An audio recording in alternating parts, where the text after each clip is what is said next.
Um dos principais assuntos da última semana foi a vinda do presidente francês Emmanuel Macron ao Brasil. Um dos destaques dessa viagem foi justamente a discussão com o presidente Lula sobre o acordo comercial entre o Mercosul e a União Europeia. Então, para a gente entender melhor essa história e também os possíveis impactos para o agronegócio, vamos conversar a partir de agora com o Vinícius Pacheco. Ele é o diretor de operações para o agronegócio da Becomex, a quem eu agradeço demais pela participação. Seja muito bem-vindo mais uma vez aqui à Jovem Pan News. Muito obrigado, boa noite e agradeço também pela oportunidade. Pois é, alguns assuntos para a gente tratar, sobretudo em relação à passagem de Emmanuel Macron pelo Brasil, como avaliou a visita e os principais temas tratados. A gente pôde acompanhar as manifestações do presidente francês e também as reações de alguns setores. Seria exagero se eu dissesse que ele acabou jogando um balde de água fria no acordo entre União Europeia e Mercosul? Para ele, o acordo é péssimo. Para a França e para o Brasil. Concorda ou não é bem assim? Eu não concordo com o Macron e eu acho que a gente deve levar em consideração que o acordo ele é bom para o Mercosul e especialmente para o Brasil, por ser o país mais representativo no Mercosul, e também para a Europa, né? A gente não pode esquecer e levando em consideração o agronegócio, o que representa o agronegócio, né? Nesse acordo, que um dos principais pontos de atenção para a Europa, e não só para a Europa, mas para o mundo, é o tema da segurança alimentar. Então, um acordo como esse, ele traz, primeiro, para o Brasil, um acesso a um mercado de mais de 700 milhões de pessoas, né? E para o agronegócio, sem dúvida nenhuma, uma penetração e uma abertura muito representativa. E para a Europa, isso é sinônimo de garantir a segurança alimentar no longo prazo, né? Naturalmente, o que a gente vê? A gente vê uma pressão muito forte do agronegócio, aí sim do lado da Europa, especialmente francês, mas não só francês, também parte da Alemanha, naturalmente buscando se proteger e naturalmente buscando, de alguma forma, não seguir adiante com o acordo, mas sinceramente, se isso não acontecer, isso é muito ruim, eu diria que para os dois lados. Vinícius, o que está por trás desse posicionamento, essa resistência de Emmanuel Macron? Ele pede uma revisão no texto, diz que é preciso incluir o clima e a biodiversidade, mas, enfim, quem acompanha os bastidores dessa negociação e essas movimentações falam que trata-se de puro e simples protecionismo a setores da França. Isso está claro para você? É exatamente isso, e eu diria que são medidas protelatórias, porque se você for avaliar o que o Macron e mesmo o agronegócio francês coloca como razões, por exemplo, né, o tema da reserva legal, né? Se você for comparar, no Brasil a gente tem um percentual de reserva legal que é o percentual das propriedades que você não pode desmatar. Aqui no Brasil ele gira de 20% até 80%. 80% é o caso da Amazônia Legal, 20% na maior parte dos demais das demais regiões e também você tem aí, dependendo da região, percentuais como 35%, 40%. Lá, fala-se de uma reserva legal de 4%, existe uma discussão e leis querendo subir para 7%, e depois, e por causa da pressão dos agricultores, ficou nos 4%. Então, não dá nem para comparar, né, se a gente for levar em consideração o que nós temos de legislação e de obrigações, como por exemplo, esse tema reserva legal, com o que eles têm na Europa e na França, né? Então, de cara, o que a gente vê definitivamente medidas protelatórias, né, e busca de colocar o tema ambiental como o porquê deles não seguirem com a questão do acordo.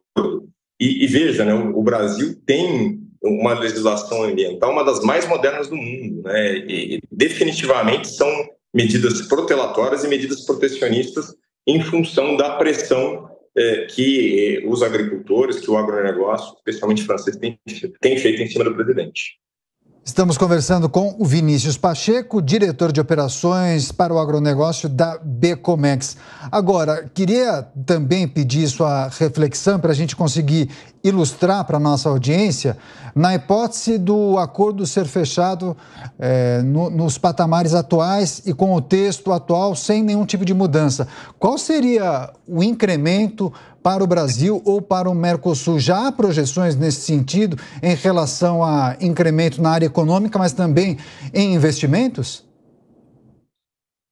Veja, né, eu acho que de cara, né, vamos olhar para qual é o mercado consumidor que o Brasil, né, e que o Mercosul, por consequência, vai acessar. Nós estamos falando de mais de 700 milhões de pessoas, né, considerando a Europa toda. Então, e o agronegócio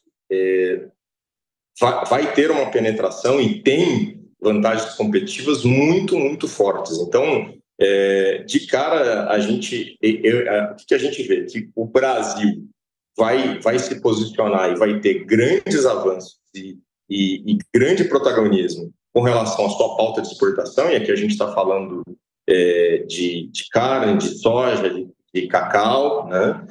A gente está falando de um outro tema muito relevante ao longo do tempo, que também tem a ver com as questões ambientais, que basicamente são os biocombustíveis, né?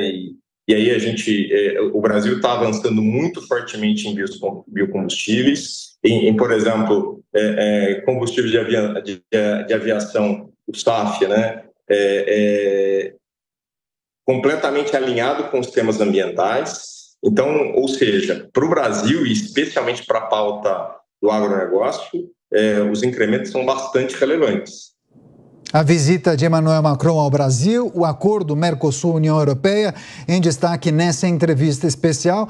Eu vou pedir licença para chamar o Adriano Cerqueira, comentarista convidado. Ele formulará a próxima questão. Cerqueira, com você.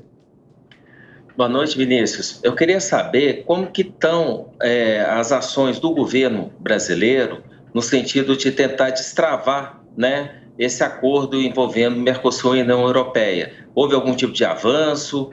Está parado? Como é que está essa situação, por favor?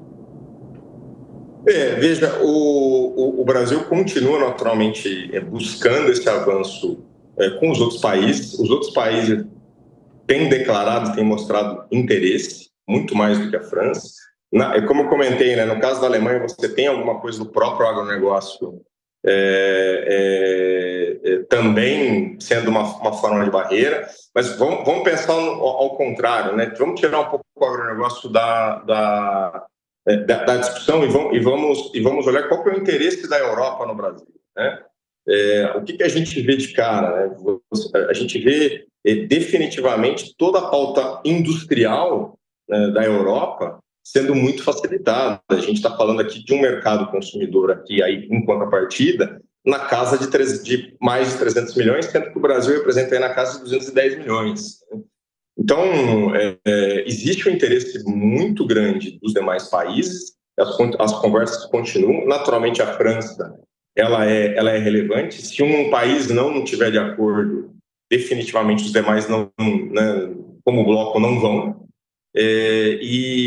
Mas existe sim esforço de todos os lados do Brasil e de outros países, porque existe um interesse naturalmente grande do resto da Europa, e eu diria que inclusive da França também, né, ou seja, dos outros segmentos, dos outros setores da França, para que possam acessar o Brasil e o seu mercado consumidor. Agora, me diga uma coisa, você mencionou ações e atos protelatórios por parte da França e também da União Europeia para postergar ou chegar no momento de bater o martelo e fechar esse acordo. Diante desse cenário, o que está ao alcance do Brasil? Falando do governo e também da iniciativa privada.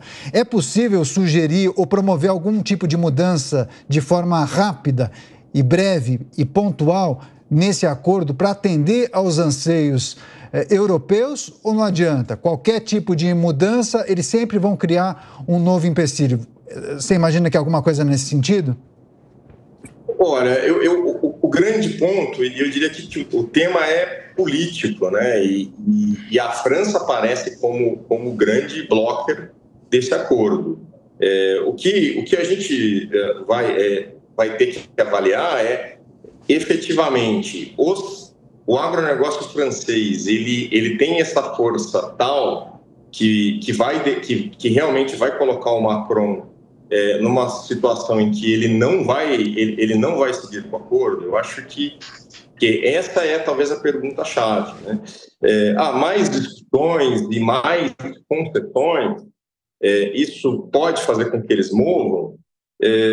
Eu não sei, eu acho difícil, porque qual é o grande ponto e qual é o grande medo?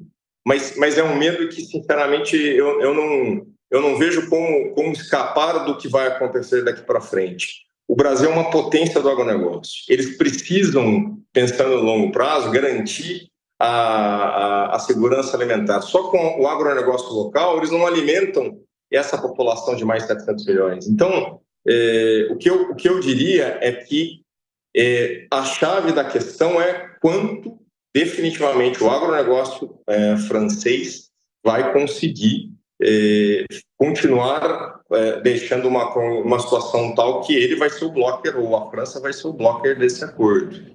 Eu não consigo, lógico, eu acho que nos bastidores e mesmo nas discussões, né, a gente deve continuar atuante, e eu entendo que os outros países da União Europeia devem continuar atuantes, mas eu acho que a chave definitivamente é essa questão política na França. Seguiremos de olho, certamente voltaremos a conversar em outras oportunidades. Vinícius Pacheco, diretor de operações para o agronegócio da Becomex. Agradecemos demais pela participação. Volte mais vezes aqui à Jovem Pan News. Feliz Páscoa. Para vocês também, muito obrigado.